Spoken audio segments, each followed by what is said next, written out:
नमस्कार, मैं रचना शर्मा चढ़ती कला टाइम टीवी देख रहे सभी दर्शकों का स्वागत करती हूं। आप देख रहे हैं हरियाणा न्यूज। समाचारों की शुरुआत से पहले एक नजर आज की मुख्य सुर्खियों पर।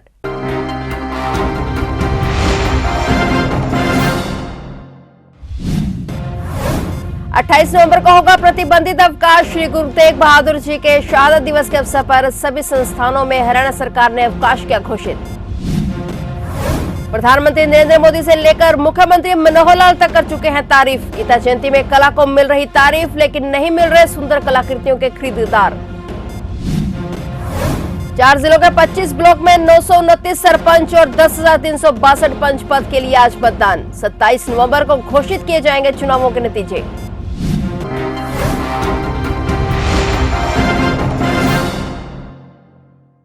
और अब समाचार विस्तार से।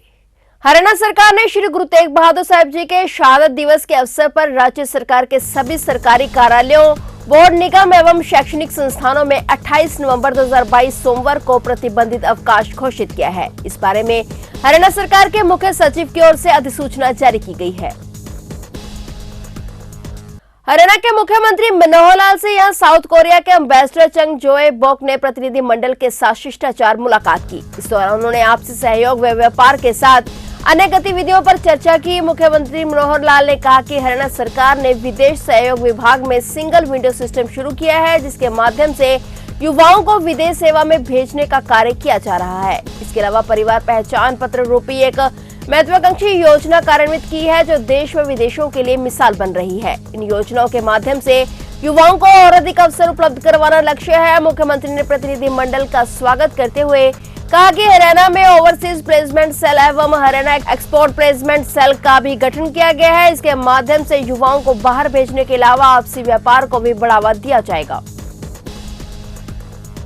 हरियाणा प्रदेश में तीसरे चरण के लिए सरपंच और पंच पद चुनाव के लिए सभी तैयारियों के साथ आज मतदान शुरू हो गया है। 4 जिलों फरीदाबाद, फतेहाबाद, हिसार और पलवल के 25 ब्लॉक में 929 सरपंच और 10,362 पंच पदों के लिए आज 25 नवंबर को मतदान सुबह से जारी है। संवेदनशील, अति संवेदनशील पोलिंग बूथ पर सामान्य पोलिंग बूथ से ज्यादा पुलिस कर्मियों की ड्यूटी लगाई गई है। मतदाताओं की सुविधा को ध्यान में रखते हुए सभी पोलिंग बूथ पर पीने के पानी, बिजली व विकलांग मतदाताओं के लिए व्हील चेयर आदि की व्यवस्था करवाई गई है।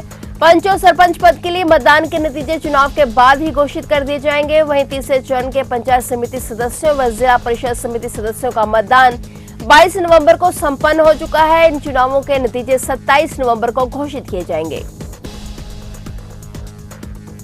हरियाणा सरकार ने ग्रुप सी के पदों पर भर्ती में उत्कृष्ट खिलाड़ियों यानी ओएसपी और पात्र खिलाड़ियों ईएसपी के लिए अलग से 3% हरियाणा कर्मचारी चयन आयोग द्वारा किसी भी वर्ष में विज्ञापित कुल ग्रुप सी पदों का 3% कोटा देने का निर्णय लिया है। इस उद्देश्य के लिए खेल एवं युवा मामले विभाग एक अलग कोटा बनाएगा और हरियाणा कर्मचारी चयन आयोग द्वारा किसी भी वर्ष में विज्ञप्ति कुल ग्रुप सी पदों के 3% के लिए पात्र ओएसपी व ईएसपी के लिए अलग भर्ती अभियान हेतु एचएसएससी को मांग पत्र भेजेगा। इस अलग कोटे के तहत पद कुछ चुनिंदा विभागों जैसे गृह विभाग, खेल एवं युवा मामले विभाग, स्कूल शिक्षा विभाग और मौलिक शिक्षा विभाग में होंगे। इन पदों को केवल उक्त चुनिंदा विभागों के लिए ही विज्ञप्त किया जाएगा। हरियाणा के उप मुख्यमंत्री दुष्यंत चौटाला ने कहा है कि जब तक गांव के लोगों को आधुनिक कृषि एवं कृषि आधारित उद्योगों के प्रति जागरूक नहीं किया जाएगा, तब तक देश एवं प्रदेश का विकास तेज गति से नहीं हो सकता। इसलिए अधिकारी ग्रामीण अर्थव्यवस्था को सुदृढ़ करने के लिए फार्म सेक्टर पर फोकस करें। डिप्टी सीएम, जिनके पास उद्योग एवं वाणिज्य विभाग का प्रभार भी है, उन्होंने एमएसएमई निदेशालय के तहत बनाएगी Haryana agri business and food processing policy की समीक्षा की। चौटाला ने अधिकारियों को मजबूत वैल्यू चेन लिंकेज बनाने के निर्देश देते हुए कहा कि रिसर्च पर बल दिया जाना चाहिए, ताकि Haryana agri business and food processing policy के तहत अपने यूनिट लगाने वालों को अधिक लाभ हो और आसपास के ग्रामीणों को अधिक से अधिक रोजगार मिल सके। उन्होंने कहा कि राज्य सरकार का प्रयास है कि फूड प्रोसेसिंग सेक्टर में हरियाणा प्रदेश निवेशकों की पहली पसंद बने, ताकि प्रदेश के युवाओं के लिए रोजगार के अवसर बढ़ सके। उन्होंने राज्य में कृषि एवं इसके सहायक क्षेत्र डेयरी, बागवानी, पशुधन, मत्स्य, पोल्ट्री आदि के प्रोडक्ट्स में वैल्यू एडिशन को प्रोत्साहित करने के निर्देश देते हुए कहा कि अभी उक्त क्षेत्रों में काफी संभावनाएं हैं। ऐसे में ग्रामीण अर्थव्यवस्था को मजबूती देने में अहम साबित होंगे। घर में पड़े कबाड़ या वेस्ट मटेरियल को बाहर फेंकने की बजाय अगर इसका सही इस्तेमाल किया जाए तो यह सुंदर कलाकृतियों में भी बदल सकता है। इससे पर्यावरण भी स्वच्छ होगा। फरीदाबाद के रहने वाले उदित बैंसला भी घर में पड़े प्लास्टिक के कबाड़ को सुंदर तस्वीरों में ढाल रहे हैं, जिसकी बदौलत प्रधानमंत्री नरेंद्र मोदी और हरियाणा के मुख्यमंत्री सहित कई बड़ी हस्तियों के समक्ष अपनी पहचान बना चुके हैं। गीता जयंती महोत्सव में पहुंचे उदित बैंसला अपनी इस अनूठी कला से पर्यावरण को बचाने का संदेश दे रहे हैं। विडंबना ये है कि उनकी कला को तारीफ तो मिल रही है लेकिन खरीदार नहीं मिल रहे। बैंसला इसी से संतुष्ट है कि आखिर पर्यावरण को बचाने को लेकर अपना संदेश लोगों तक पहुंचाने में वे जरूर सफल होंगे। बैंसला चाहते हैं कि जिस प्रकार चंडीगढ़ में पत्थरों की कलाकृतियों से बना रॉक गार्डन आज पर्यटन स्थल के तौर पर विश्व भर में जाना जाता है, उसी प्रकार प्लास्टिक के वेस्ट मटेरियल से कला का पार्क रूपी ऐसा नमूना पेश किया जाए जो वातावरण को बचाने में कारगर संदेश सिद्ध हो और लोग उसे चंडीगढ़ में बने रॉक गार्डन की तर्ज पर ही देखने के लिए आए। मैं आर्टिस्ट उदित नारायण बैंसला फरीदाबाद हरियाणा से, और मैं पहली बार आपके कुरुक्षेत्र में इस गीता महोत्सव में आया हुआ हूँ। उदित जी, बहुत सुंदर सुंदर पेंटिंग्स आपने बनाई हैं, बताएंगे कि किस तरह का वेस्ट मटेरियल आप इसमें इस्तेमाल करते हैं? सर, जैसे आपने देखा होगा हमारे जीवन में सबसे ज़्यादा जो समस्या दे रही है वो प्लास्टिक है, और हमने प्लास्टिक का बहुत सरकार भी कोशिश कर रही है लेकिन वो कामयाबी नहीं मिल रही। तो मैंने यही सोच के अपने जो है ना मैं अपने चित्रकारी में खासकर प्लास्टिक को, जैसे चार्जर, हेडफोन, आपकी पॉलीथीन और जो आपकी टेप, मतलब वेस्ट मटेरियल, उसको मैंने एक रचनात्मक रूप देके और एक संदेश देने की कोशिश करी है कि प्लास्टिक को या तो रिसाइकिल में करें या किसी रचनात्मक रूप में लगाएं। पर्यावरण में अगर प्लास्टिक की बात करें तो उसे खपाने में बहुत समय लगता है। अक्सर प्लास्टिक जो है वो खपती नहीं है, गलती नहीं है। लेकिन आइडिया की बात करें तो किस तरह से आपको आइडिया आया कि इस तरह से काम करें तो ये एक सुंदर चित्रकारी का रूप ले सकती है? देखिए, मैंने ये साक्षात इसको जो है ना तारों को जलाते हुए देखा। कुछ शख्स उससे जला रहे थे और उससे कॉपर निकाल रहे थे। तो प्रधानमंत्री की मन की बात में वो प्रेरित कर रहे थे कि कलाकार कुछ अपने कला से, अपनी चित्रकारी से इस स्वच्छ भारत अभियान में अपना योगदान दें। तो वो मेरी इच्छा थी, और वो मैंने जलते हुए जब तार देखे, वो बहुत पॉल्यूशन फैला रहे थे रात में, तो वहीं से मैंने सोच लिया क्यों ना इस तारों को, जो वेस्ट हैं हमारी, जो हम फेंक देते हैं, जो हमें ये लड़ियाँ हैं फ्यूज हो जाती हैं, क्यों ना इसे किसी रचनात्मक रूप दे के और ये आने वाली पीढ़ी को और हर व्यक्ति को ये समझाया जाए कि इसे पर्यावरण से बचाएं, पानी से बचाएं और अपने खेतों से बचाएं।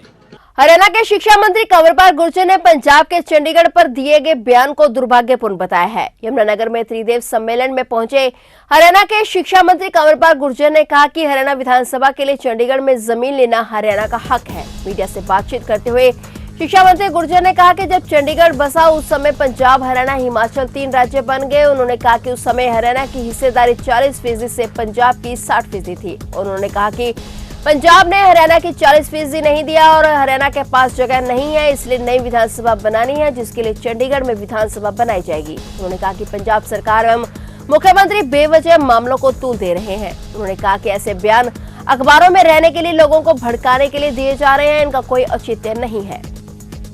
ये कहा कि जो चंडीगढ़ के ऊपर पंजाब का हक है, पंजाब की ज़मीन पर बनाओ, 1 इंच हरियाणा को नहीं देंगे। जो विधानसभा भी है अपने हरियाणा ले जाए, चंडीगढ़ से कुछ नहीं मिलेगा। गफलत मतलब कैसे है पंजाब का उसके ऊपर? जब चंडीगढ़ बसा तब ये जो उसमें से बाद में 3 स्टेट बन गए, उसमें हरियाणा बन गया, हिमाचल बन गया, पंजाब बन गया। तो ये तो इकट्ठी प्रॉपर्टी है। हम तीनों ही थे उस टाइम, हम इकट्ठे थे, सबकी तीनों इकट्ठी थी। तो उसमें अब सबकी हिस्सेदारी थी। 40% हमारा था, 60 पंजाब का था। ठीक है कि हमारा फैसला नहीं है, इसलिए यूनियन टेरिटरी बन गया। अब यूनियन टेरिटरी से तो मांगा हमने कि भी चंडीगढ़ में हमें विधानसभा क्यों मांगा हमने इसलिए मांगा क्योंकि हमारे पास जगह कम है। हमारा 40% शेयर है, पंजाब ने हमारा 40% दिया नहीं है। हमें उसमें दिक्कत आ रही है, इसलिए हमने कहा कि हम नहीं बना ले, क्यों झगड़ा करना। हालांकि उनको चाहिए था कि हमारा पूरा देते, वो सारा का सारा जो है वो अभी हमारे पास कम पड़ा, इसलिए हमने मांगा। अब पीछे तो पंजाब के मुख्यमंत्री ने कहा हम भी नहीं बनाओगे। मैंने कहा अपने बोली आप मरते तो हमने भी बनाएंगे, क्या बात थी? अगर आपने नहीं बनाने का सोच आप बना लो, हम तो प्राणी मेरे लगे इसमें। हमें कोई तुक नहीं है बात का। मैं तो ये पूछ रहा कोई लॉजिक तो हो बात कहने का। हम अगर जमीन लेने लग रहे तो उसके बदले जमीन देने लग रहे। सर वो ये कह यमुनानगर शहर में किए जा रहे करोड़ों रुपए के विकास कार्यों का मेयर मदन चौहान ने निगम अधिकारियों के साथ निरीक्षण किया। मेयर चौहान ने इस निगम अधिकारियों को निर्माण कार्यों से संबंधित उचित दिशा निर्देश दिए। मेयर मदन चौहान, एक्सीएन विकास धीमान, जय अजय, मुनीश चौहान व अन्य के साथ सबसे पहले गांधीनगर थाना के पास निर्माणाधीन मसीह अस्पताल रोड पर पहुंचे, जहां पर टाइल वर्क का काम पूरा होने के बाद डिवाइडर में मिट्टी भरने व सड़क के किनारे कंक्रीट भरने का काम किया जा रहा था। मेयर चौहान ने यहां निर्माण सामग्री की जांच की और इसके बाद मेयर चौहान ने पीडब्ल्यूडी के अधिकारियों को फोन कर नाले के बारे में बातचीत कर पानी की निकासी का इंतजाम कराने के भी निर्देश दिए। मेयर ने कहा कि नगर निगम द्वारा शहर में करोड़ों रुपए के विकास कार्य करवाए जा रहे हैं, इसकी देखभाल करना व देखरेख करना हर शहरवासी का कर्तव्य है। इसके बाद मेयर ने वार्ड नंबर 9 की कीर्ति नगर कॉलोनी में पहुंचकर उस दौरान मेयर चौहान ने क्षेत्र की महिलाओं की समस्याएं सुनी और उनकी मांगों को पूरा करने का आश्वासन दिया।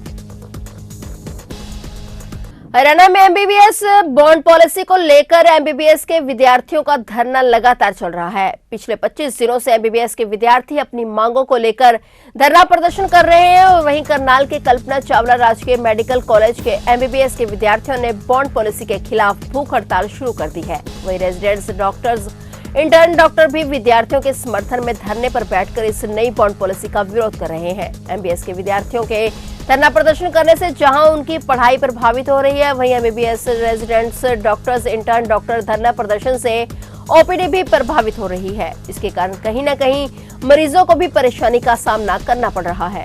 हाँ जी, आज हम भूख हड़ताल पे बैठे हैं ताकि सीएम को ये बात बता सकें कि सारे जो स्टूडेंट्स हैं वो किस तरीके से कितने परेशान हैं। हमने हर तरीका अपनाने की कोशिश की कि सीएम को ये बात पहुँचे कि हम तो नेगोशिएशन के लिए बात कर रहे हैं, हमारी मांगे पूरी हो किसी भी तरीके से। तो आज हम भूख हड़ताल पे भी बैठे हैं। जी, परेशानी कहाँ है? परेशानी ये है कि जैसे कि काफ़ी टाइम से हमारी पढ़ाई भी नहीं हो पा रही है, तो हम स्ट्राइक पे बैठे बैठे भी साथ के साथ पढ़ने की कोशिश करें, लेकिन वो माहौल है नहीं। तो इसी तरीके से हमारी पढ़ाई तो अफेक्ट हो ही रही है, साथ में जो वैसे भी दिक्कत है कि हमारी मांगे तो पूरी हो नहीं रही। बॉन्ड पॉलिसी खुद में ही एक पूरी बड़ी प्रॉब्लम है, तो इसको वापस लेना चाहिए।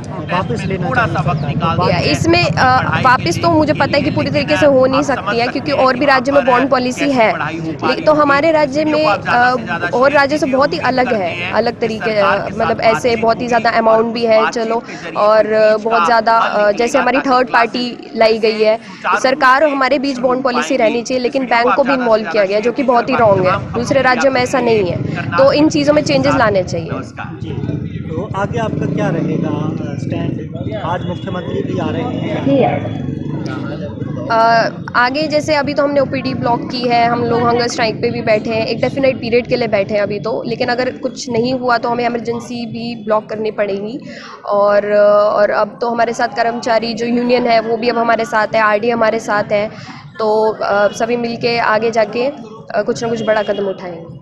सिरसा की एक फास्ट ट्रैक विशेष अदालत ने नाबालिग बेटी से दुष्कर्म के आरोपी पिता को फांसी की सजा सुनाई है। यह फैसला अतिरिक्त सत्र न्यायाधीश प्रवीण कुमार की अदालत ने पोक्सो अधिनियम की धारा 6 के तहत सुनाया है। दोषी को भारतीय दंड संहिता की धारा 506 के तहत 50,000 रुपए के जुर्माने के साथ 7 साल के कठोर कारावास की भी सजा सुनाई गई है। पुलिस ने 28 सितंबर 2020 को नाबालिग पीड़िता द्वारा इस संबंध में अपने पिता पर आरोप लगाया गया था और अदालत के समक्ष पेश सबूतों और प्रभावी पैरवी के परिणाम स्वरूप आरोपी को दोषी मानते हुए अदालत ने यह सजा सुनाई।